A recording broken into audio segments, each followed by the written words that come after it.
We're going to look at some of the key indicators that Google AdSense uses, and these are page views, clicks, page click-through rate, CPC, which is cost per click, page RPM, which is revenue per mil, and estimated earnings. And the date, of course, is just showing what date it is.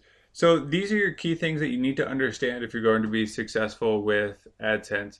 If you miss if you don't understand cost per click, or if you don't understand how page views affect your earnings, then you're not going to be as effective. So page views, first off, this is how many page views your website has gotten, your blog, your web page, whatever it is. Now, a page view is not a visitor. A visitor is whenever a person comes to the site, it's one individual person, but page views is how many different pages were viewed. So one visitor could visit 5 different pages of your website, and that would count as 5 page views. So this is essentially the traffic, and the reason that they do it by page views and not by visitors is because every time they visit a new page, it's going to refresh the ads. It's going to be showing a different set of ads, and there's another opportunity for them to click on it. So if they don't click on an ad on the first page, maybe they'll click on it on the second page. Now, every time that, usually when someone first lands on your site, that is the highest percent chance that they're going to click on an ad. If they view, let's say, 10 pages, there's a very low chance that they're going to be clicking on an ad on the 9th or 10th page.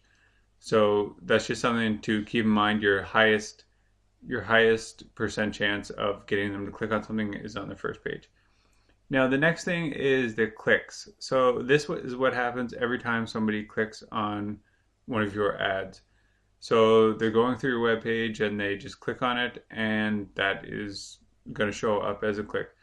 So what you have here is the page click-through rate. This is a combination of page views and clicks. So what this means is, let's say that you have 100 page views and you get 10 clicks from those page views, your page click-through rate would be 10%. So because you have 10% of 100. Now, a 10% click-through rate is very high, and it's a little bit unlikely. But it's actually very unlikely. If you're doing it by Google AdSense's rules, it's very unlikely that you'll be able to get that high of a click-through rate. For the clicks, basically what you're looking for is you want to be able to influence the clicks in ways that Google AdSense allows. This has to do with changing the colors of the text in the ad, so you can try different colors. And actually, Google AdSense now has something that makes it very easy to do this. You can create an experiment and test one color against another, and they will actually tell you which one is the best performer. So now you know page views, clicks, click-through rate. The CPC is the cost per click. This is another important factor in that, depending on what your content is, this will give you a different cost per click. So you could get something as low as 8 cents per cost per click. You get something as high as $1 cost per click, or 60 or 70 cents. So you want to have a higher cost per click because, in general, if you have a 10-cent cost per click and you got 10 clicks, that means you'd make $1.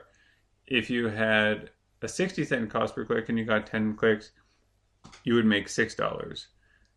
So it's a huge difference. If you want to make $1 or $6 per 10 clicks, that's going to be the difference. So this depends on what kind of the content is. If you're doing like jokes, a page about jokes or something like that, you'll probably have very low cost per click. The reason why this is because advertisers will advertise on websites that have the audience they're looking for. So if I'm an advertiser for, home appliances, I want to advertise on a website that talks about home appliances. I don't want to advertise on a site that just tells jokes, because none of my potential clients will be there at the time, or they'll be shopping. So you want to have something relevant that advertisers will be able to advertise their product and they want to be able to make money off that. So cost per click, high cost per click.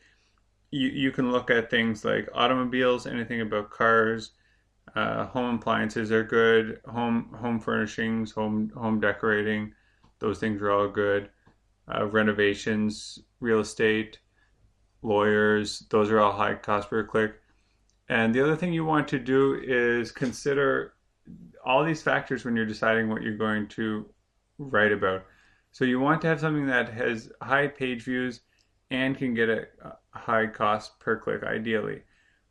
Because if you're going to do something that has, if you're going to write, for example, a blog about lawyers, you want to make sure that there are people going to be searching for the information that you're providing.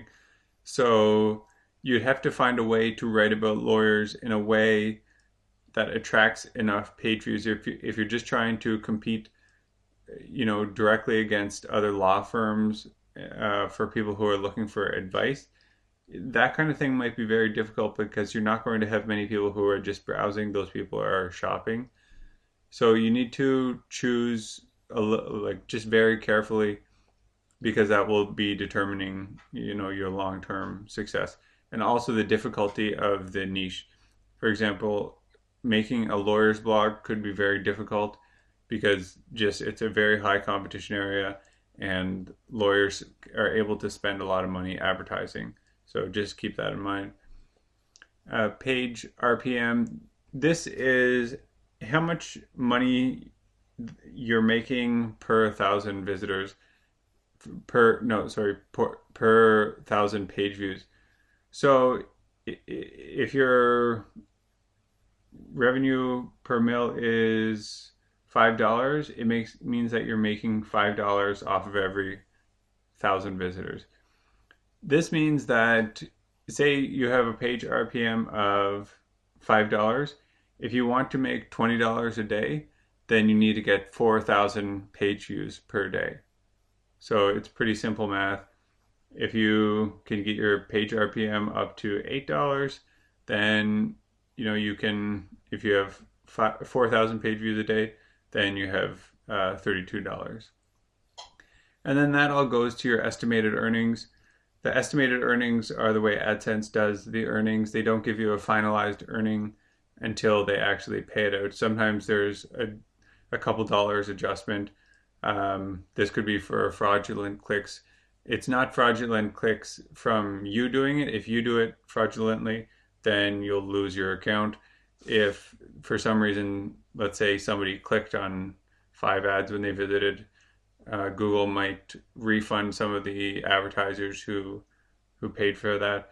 Usually I find that the estimated earnings is pretty much spot on for the end of the month earnings. I think generally it's only like a couple dollars off.